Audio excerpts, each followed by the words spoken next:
विद्यार्थी मित्रांनो, आपण आपला हा इन्सॉल्वन्सीचा तिसरा बेसिक क्वेश्चन घेत आहोत. तर अगोदर क्वेश्चनची हिंट घेऊ, नंतर मग त्याला सॉल्व करू. फॉर्मॅट माझ्या माहितीप्रमाणे तुमचा पार्ट झालेला असावा. पार्ट नसेल तर अगोदर फॉर्मॅट क्लिअर करा, तरच तुम्हाला क्वेश्चन समजेल. कोणता बॅलन्स कुठं घ्यायचा आहे, कसा घ्यायचा आहे, ते सर्व मी तुम्हाला क्लिअर करून दिलेलं आहे. तर फॉर्मॅट तुमचा पार्ट असलाच पाहिजे. तर बघा आता काय म्हटलं मित्रांनो, मिस्टर इनोसेंट वॉज डिक्लेअर इन्सॉल्वंट. हा जो इनोसेंट आहे तो दिवाळखोर घोषित झाला ऑन 31 डिसेंबर 2015. कधी झाला? 31 डिसेंबर 15ला. His position on that date was as follows. आणि तेव्हा त्याची फिनान्शियल कंडिशन काय होती हे आपल्याला दिलेलं आहे. तर बघा इथे आपल्याला जी इन्फॉर्मेशन प्रोव्हाइड केलेली आहे, कॅश इन हँड ॲसेट्सवर कधी ॲडजस्टमेंट नसते. लिस्ट ई मध्ये ट्रान्सफर करू आपण त्याला. Furniture estimate to release 2000, book value आहे 5500. म्हणजे ही बुक व्हॅल्यू 5500 रुपये आहे, विकून आले 2000 रुपये. आता याच्यावर जर ॲडजस्टमेंट किंवा मग याच्यावर जर लोन जर असेल तर एक तर हे फर्निचर बी मध्ये येईल किंवा सी मध्ये येईल. आणि जर याच्यावर काहीच कर्ज नसेल तर सरळ सरळ लिस्ट ई मध्ये येऊन जाईल. आत्ता आपल्याला माहिती नाही कर्ज आहे की नाही, म्हणून आपण त्याला टिक नाही करत. स्टॉक 15,000चे 14,000 आले. सन्ड्री क्रेडिटर्स 30,000 रुपये आहे. लिस्ट ए मध्ये ट्रान्सफर झाली पाहिजे कारण ते अनसिक्युअर्ड क्रेडिटर्स आहे. बिल्स पेएबल पण अनसिक्युअर्ड आहे, लिस्ट ए मध्ये ट्रान्सफर होतील. Loan from Mrs innocent, Mrs म्हणजे ह्या इनोसेंटच्या पत्नीकडनं कर्ज घेतलेलं आहे. लोन फ्रॉम वाईफ याला म्हणतात. तर हे पण अनसिक्युअर्ड असतं, लिस्ट ए मध्ये ट्रान्सफर होऊन जाईल. बिल्स रिसिवेबल ऑल गुड म्हटलंय, मागच्याच क्वेश्चनला आपण घेतलं, लिस्ट जी मध्ये ट्रान्सफर करू.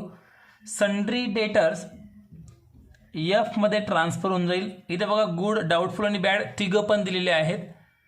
त्यानंतर टॅक्सेस ड्यू म्हटलेलं आहे. टॅक्सेस ड्यू जर आहे तर हे डायरेक्ट लिस्ट डी मध्ये ट्रान्सफर होईल, प्रेफरन्शियल क्रेडिटर्स. त्यानंतर इनिशियल कॅपिटल म्हटलं आहे त्यांनी, अमाऊंट आहे 30,000. 1/1/2014ला बघा 1/1/14चं कॅपिटल आहे आणि आपल्याला अकाउंट्स क्लोज करायचं आहे 31 डिसेंबर 15ला. याचा अर्थ बिझनेस 2 वर्ष झालेला आहे. त्यानंतर कॅपिटल आपण कुठे घेणार? डायरेक्ट डेफिशियन्सी अकाउंटच्या डेबिटला फॉर्मॅटला डायरेक्ट ट्रान्सफर करणार. प्रॉफिट फॉर 2014 प्रॉफिट झालेला आहे, डेफिशियन्सी अकाउंटच्या डेबिटला घेतो. लॉस 2015चा आहे, डेफिशियन्सी अकाउंटच्या क्रेडिटला घेणार. ड्रॉइंग फॉर द इयर हे पण डेफिशियन्सी अकाउंटच्या क्रेडिटला 16,000 पूर्ण घ्यायचे आहेत. यात काय म्हटलंय, including jewellery ₹5,000 purchase for his wife. 16,000 रुपयाची ड्रॉइंग केलेली आहे, त्यातनं 5,000 रुपये पत्नीसाठी ज्वेलरी घेतलेला म्हटलेलं आहे. मग इन्क्लुडिंग म्हटलेलं आहे, या 16,000 मध्ये ते 5,000 रुपये समाविष्ट आहेत पत्नीसाठी खर्च केलेले. आणि असं पण 16,000 आपण त्याला पूर्ण ड्रॉइंगच जर म्हटलेलं आहे तर ते 16,000 मध्ये ऑलरेडी 5,000 ही पण ड्रॉइंगच आहे आणि ती ऑलरेडी 16,000 मध्ये इन्क्लुडिंग आहे. तर वेगळे काही परिणाम करण्याची गरजच नाही आहे. तर फक्त 16,000 आपण ड्रॉइंग म्हणून घेणार डेफिशियन्सी अकाउंटच्या क्रेडिटला. Prepare statement of affairs and deficiency account also state the amount of dividend that could be paid to unsecured creditors. बघा आपण मागचे 2 क्वेश्चन जे सॉल्व्ह केले त्याच प्रकारे सॉल्व्ह करायचं आहे, पण शेवटी आपल्याला काय करायचं आहे, अनसिक्युअर्ड क्रेडिटर्सला आपण जितकी अमाऊंट दिलेली आहे त्याचं डिव्हिडंड म्हणजे पर्सेंटेज आपल्याला काढायचं आहे. डिव्हिडंड म्हणजे लाभांश असा त्याचा अर्थ घेऊ नका. आपण ते जे त्यांना पेमेंट केलेलं आहे ते किती % पेमेंट केलेलं आहे ते आपल्याला शोधून काढायचं आहे. क्लिअर आहे इथपर्यंत? तर हा एक भाग फक्त नवीन आहे. बघा आता तुमच्या परत लक्षात आलं असेल, फर्निचरवर ॲडजस्टमेंट नाही, स्टॉकवर ॲडजस्टमेंट नाही. तर हे दोघं पण लिस्ट ई मध्ये आपण ट्रान्सफर करून टाकू. ह्या उदाहरणात पण बी आणि सी मध्ये काहीच येणार नाही आहे. हा डिव्हिडंडचा एक नवीन भाग होता म्हणून आपण हा क्वेश्चन सिलेक्ट केलेला आहे. आता आपण याला सॉल्व्ह करू. सॉल्व्ह करताना वेळ वाचवण्यासाठी मी फॉर्मॅट वगैरे पूर्ण रेडी ठेवेल आणि डायरेक्ट बॅलन्सेस पुटअप करेल. बी आणि सी मध्ये काहीच आलेलं नाही. तर बघा विद्यार्थी मित्रांनो, आता आपण बॅलन्सेस ट्रान्सफर करणार आहोत. आपण अगोदरच क्वेश्चनमध्ये क्लिअर करून घेतलं की लिस्ट बी मध्ये आणि सी मध्ये काहीच येणार नाही. आता आपण बॅलन्सेस क्वेश्चनवरनं ट्रान्सफर करू. क्वेश्चन तुम्हाला समोर दिसतोय. तर बघा, सगळ्यात पहिले cash in hand list E मध्ये ट्रान्सफर होईल.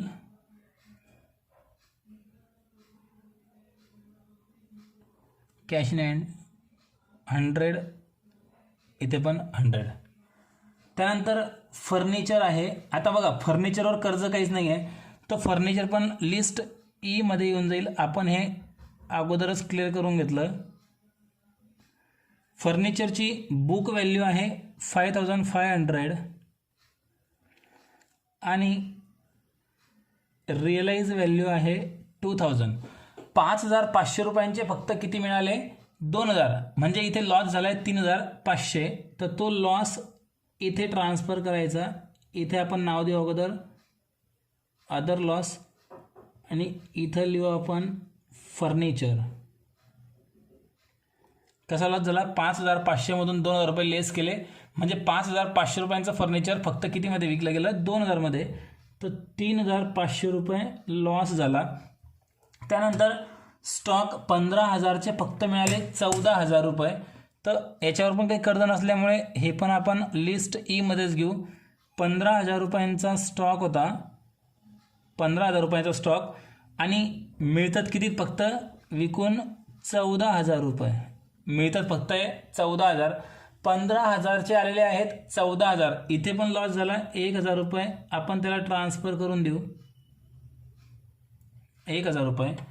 यानंतर पुढे आहे सन्ड्री क्रेडिटर्स 30000 रुपये. लिस्ट ए मध्ये ट्रान्सफर होईल.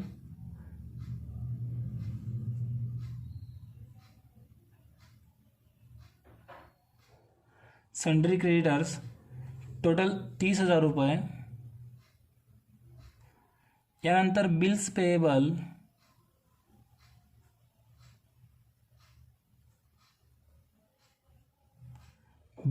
पण तिथेच 6000 रुपये.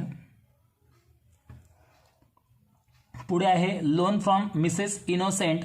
पत्नीकडनं कर्ज घेतलेलं आहे. इथं लिहिताना आपण लिहू loan from wife. Loan from wife amount आहे 2000. आणि बघा, ह्या ज्या अमाऊंट आहेत ना, ह्या इकडे ग्रॉस लायबिलिटीमध्ये पण एक फॉर्मॅलिटी म्हणून लिहून घ्यायचे असतात. याचा काही आन्सरवर परिणाम होत नाही, फक्त शेवटी टोटल मारून द्यायचे असते, सोडून देणार. यानंतर पुढचा बॅलन्स चेक करू. बिल्स रिसिवेबल्स आहे ऑल गुड म्हटलं आहे 5400 रुपये. मग बघा, इथे नाव टाकलं आहे आपण बिल्स रिसिवेबल 5400. इथे पण घेतले 5400. यानंतर पुढचा बॅलन्स सन्ड्री डेटर्स. तर 3 बॅलन्स दिलेले आहेत. गुडची अमाऊंट आहे 5700. इथं लिहू आपण अगोदर गुड 5700 रुपये. म्हणजे पहिल्या कॉलममध्ये 5700 आणि सेकंड कॉलममध्ये पण अमाऊंट येईल 5700. इथे काहीच लॉस झालेला नाही. नेक्स्ट बघू डाऊटफुल.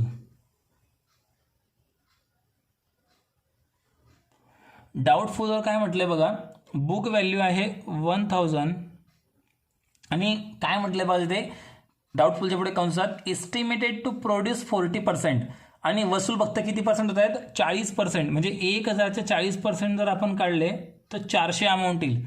म्हणजे इथे 1000 पैकी फक्त किती मिळाले? 400. 600 रुपये इथे लॉस आहे. पुढे बॅड पण म्हटलंय बघा, पुन्हा बॅड पण म्हटलेलं आहे. बॅडची अमाऊंट आहे 4300. ही फक्त बुक व्हॅल्यूमध्ये घ्यायची असते, याचे काही मिळणारच नाहीत आपल्याला.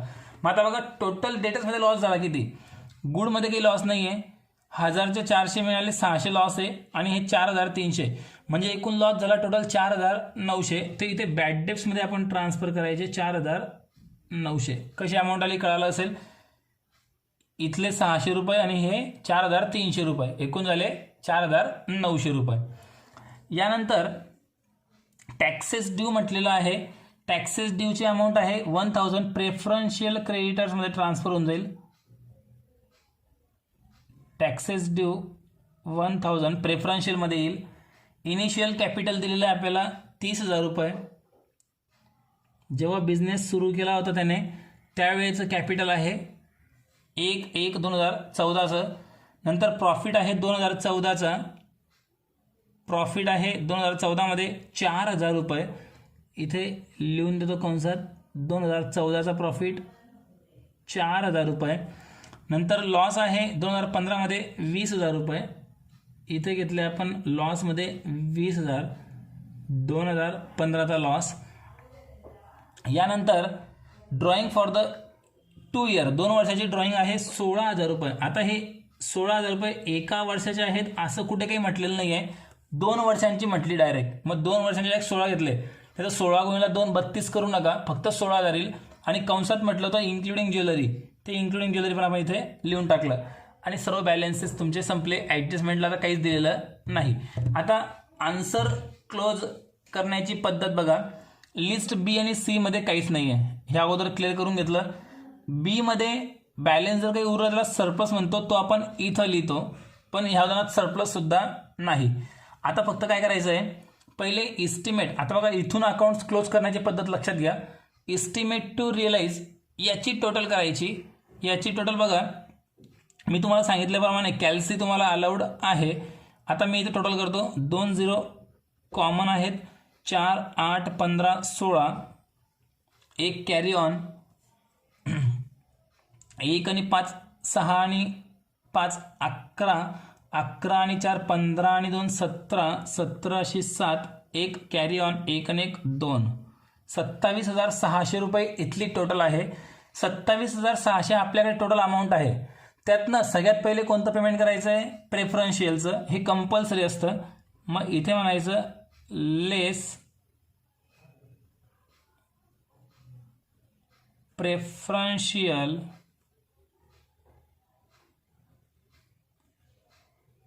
क्रेडिटर्स. किती अमाऊंट आहे प्रेफरन्शियलची इथे बघायची, जेवढी असेल तेवढी पूर्ण लेस करावीच लागेल, याला ऑप्शन नाही. 27,600 मधून 1,000 लेस केले, 26,600. आणि आता बघा इथून लेस केले म्हणजे इथे पेड होऊन गेले. इथे आपण नाव द्यायचं less deduct as per contra. Deduct as per contra, इथून आपण ते लेस करून टाकले. इथपर्यंत क्लिअर झालं. आता पुढे क्लोज करताना आता टोटल करायची एक्सपेक्टेड टू रँकची. एक्सपेक्टेड टू रँक इथली आपण अगोदर टोटल करणार. तर इथली टोटल बघा 30 आणि 6 36 आणि 2 38,000 रुपये. इथे घेतले आपण 38. बघा इकडचा हा बॅलन्स लिहायचा राहता 1,000, इथला हा 1,000 लिहिला. इथली टोटल पण करून सोडून द्या फक्त 39,000. कुठंच लिहायचा नाही परत. ही टोटल विचारात घ्या 38,000. ही टोटल इकडे ॲसेटला ट्रान्सफर करणार 38,000. आपल्या गल्ल्यात पैसे किती बघतात 26,600 आणि द्यायचे किती आहेत 38,000. मग किती कमी पडतायत तो बॅलन्स इथं घ्या 38, इथे 400 बरोबर. 11,400 कमी पडतायत.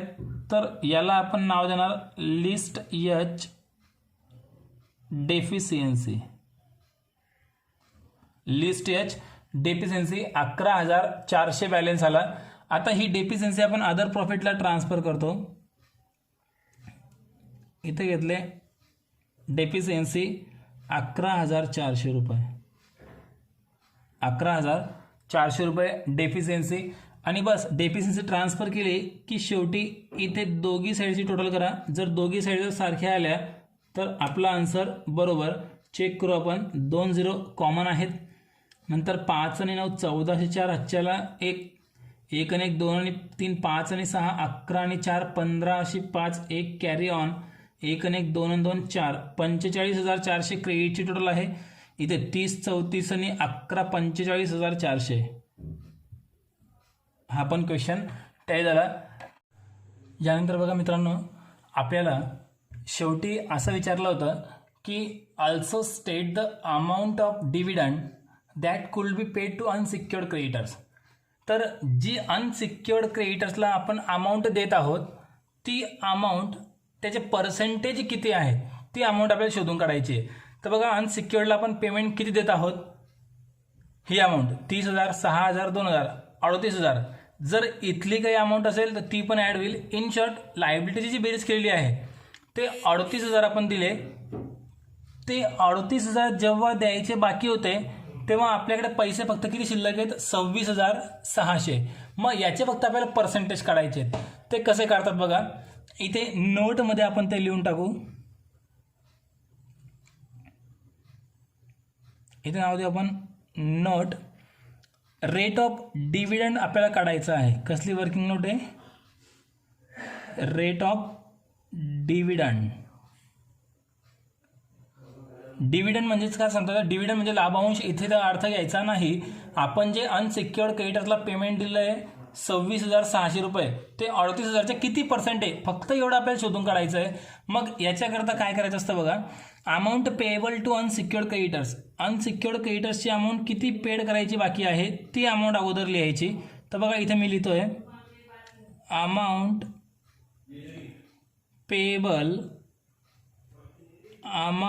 Payable to unsecured creditors. Amount payable to unsecured creditors किती अमाऊंट पेएबल आहे यांची? 38,000 रुपये. ती अमाऊंट मी इथे घेतली 38,000 रुपये. त्यानंतर खाली लिहायचे आपल्याकडे पैसे किती अवेलेबल होते. तर इथे मी नाव लिहितो बघा, अमाऊंट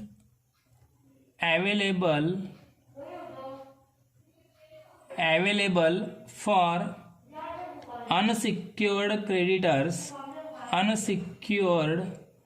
क्रेडिटर्स. ती अमाऊंट आहे आपल्याकडे अवेलेबल असलेली. ही अमाऊंट घ्यायची डेफिशियन्सी काढण्याच्या आधीची, प्रेफरन्शियल क्रेडिटर्स पेड केल्यानंतरची.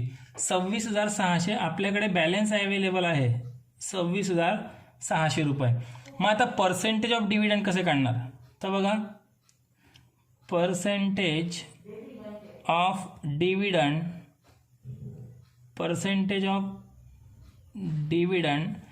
कसे काढणार? तर जितकी कॅश आपल्याकडे अवेलेबल आहे, कॅश जितकी आपल्याकडे अवेलेबल आहे 26,600, याला डिवाइड करायची टोटल अनसिक्युअर्ड क्रेडिटर्स, ते होते 38,000 रुपये. पर्सेंटेज काढायचे म्हटल्यानंतर इंटू 100 करणार. बस आता हे कॅल्क्युलेशन तुम्ही कॅल्सीवर करून टाका. इथे माझ्या माहितीप्रमाणे काहीतरी 70% ती अमाऊंट येत आहे. मी चेक केलं आत्ता, 70% ती अमाऊंट येत आहे. आणि हेच आपल्याला इथे शोधून काढायचं होतं. तर हे विचारल्यानंतर हे तुम्हाला कंपल्सरी काढावंच लागेल. विचारलं असेल तर, विचारलेलं जर नसेल तर काढण्याची आवश्यकता नाही. काय करायचं आहे, ही जी अमाऊंट इथली असते, इथली टोटल अमाऊंट, ही टोटल अमाऊंट म्हणजे बघा, ही जी एक्सपेक्टेड टू रँकची अमाऊंट आहे टोटल, ती अनसिक्युअर्ड क्रेडिटर्सची अमाऊंट आहे. ती अमाऊंट डिवाइड करणार जी आपल्याकडे प्रेफरन्शियल पेड करून जी अमाऊंट शिल्लक आहे 26,600, ती अमाऊंट घेणार, त्याला डिवाइड करणार टोटल अमाऊंट इंटू 100. आणि आता आपला पूर्ण फायनल इक्वेशन पूर्ण क्लिअर झाला.